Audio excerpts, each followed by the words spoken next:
বাবুন, এই অধ্যায় হচ্ছে লা ইউকিমুর রাজুল আখাহু ইয়াউমাল জুমআত ওয়া ইয়াকুদু মাকানাহু। আর একটি কাজ করবে না, নিষিদ্ধ কাজ, সেটা হচ্ছে কোন ব্যক্তি তার মুসলিম ভাইকে জুমার দিনে তার জায়গা থেকে উঠাবে না, ওয়া ইয়াকুদু মাকান, আর তার জায়গায় বসবে না।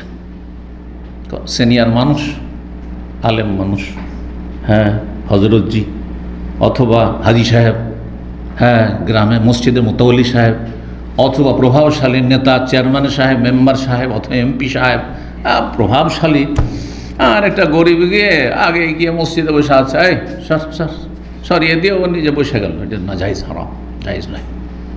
জি, নবী সাল্লাল্লাহু আলাইহি ওয়াসাল্লামের একটি কথাই রয়েছে যেটি প্রবাদে পরিণত হয়েছে, মেনা মোনাখু মান সাবাক। মেনায় যে আগে যে পৌঁছবে, যেখানে পৌঁছবে সেটি তার জায়গা, কারো দখল করে রাখার জায়গা অধিকার নেই সেখানে। ঠিক ওই রকমই মসজিদ সবার জন্য, মসজিদ এই জন্য মসজিদে যাই নামাজ বিছিয়ে রাখা আর বুকিং দিয়ে রাখা এটা জায়েজ নয়। একমাত্র সেটা ইমামের জন্য, ইমাম তো সামনে, মুয়াজ্জিন যেহেতু সেই ইমাম সাহেবের কাছে থাকতে হবে, আর তার সাথে ধরেন কেউ হয়তো আলেম আছেন যিনি হয়তো এখানে দর্শ দিবেন, অথবা এইরকম বা এমন কোনো যোগ্য ব্যক্তি যিনি হয়তো ইমাম সাহেবের ভুল হয়ে গেলে তিনি সংশোধন করে দিতে পারবেন, ভুলে গেলে কোথাও সূরা, এইগুলো বিষয় রয়েছে।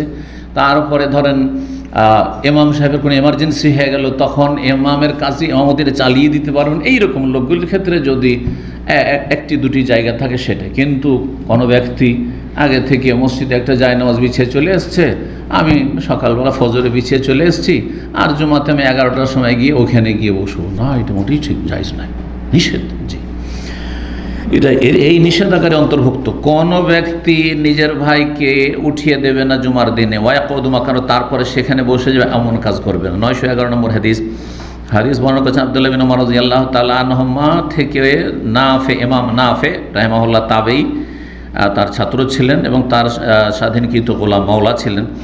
বলছেন, আমি ইবনে উমর রাদিয়াল্লাহু তাআলা আনহু থেকে শুনেছি বলতে, নাহান নবী সাল্লাল্লাহু আলাইহি ওয়াসাল্লাম, নবী সাল্লাল্লাহু আলাইহি ওয়াসাল্লাম নিষেধ করেছেন, আই ইয়াকিমার রাজুলু রাজুলা, কোনো একজন ব্যক্তি আর একজন ব্যক্তিকে দাঁড় করে দেবে, মিন মাকআদিহি, তার জায়গা থেকে, ওয়াজলিসু ফি, আর সেই জায়গায় বসবে, এমনটা নিষেধ করেছেন। কুলতু নাফে, নাফেকে বললাম, নাফের ছাত্র ইমাম ইবনে জুরাইজ, আব্দুল মালিক ইবনে জুরাইজ একজন বর্ণনাকারী মুহাদ্দিস ছিলেন। তিনি বলছেন, আমি নাফেকে বললাম তাবেঈকে, আল জুমা, জুমার দিনের কথা বলছেন, মানে জুমার দিনে একজনকে উঠিয়ে আরেকজন বসতে পারবে এই কথা বলছেন। এমনকি ফরজ নামাজে আগে একজন মুসল্লি চলে গেছে আর তারপরে তাকে উঠিয়ে দেওয়া, বলছে সরেন আপনি, না সরানো জায়েজ না। এটা সাধারণ মানুষ হলো যে সরিয়ে দিয়ে আমি বসবো না। তবে কেউ যদি নিজে থেকে সরে যায় আর তার জায়গা দিয়ে দেয় সেটা জায়েজ, তবুও তাকে নিষেধ করবে যে না আপনি সরবেন না, থাকেন আপনি, আপনার জায়গায় থাকেন। তারপরে কেউ না থাকার ছেড়ে দেয়, আমার জন্য আপনার জন্য কারোর জন্য ছেড়ে দিল, সেটা ভিন্ন বিষয়। কালা, তো বলছেন যে শুধু জুমা না, আল জুমা তো আগে জুমা হোক আর অন্য কোনো সালাত হোক, কাউকে কোনো জায়গা থেকে উঠিয়ে দিয়ে বসবেন না। এমনকি দার্সে পুরনো ভাইরা, সিনিয়র ভাইরা সামনে প্রতিদিন এসে সামনে বসেন না, আপনার তো সিট বুকিং দেওয়া নেই এখানে। হ্যাঁ, সিটে যদি আগে কিছু রেখে যান সেটা ভিন্ন বিষয়। এইখানে হয়তো এইখানকার বিষয়টা মসজিদে এইখানে মশলায় পার্থক্য রয়েছে। ধরুন আগে এসে আপনি রেখে চলে গেছেন যে আমি এখানে বসবো, এটা জায়েজ আছে, এটা মসজিদ না, মসজিদে ওটা নিষেধ। কিন্তু আপনি দার্সুর আবার বিলম্ব করে আসবেন আর বুকিং দিয়ে যাবেন, এটা আবার করবেন না।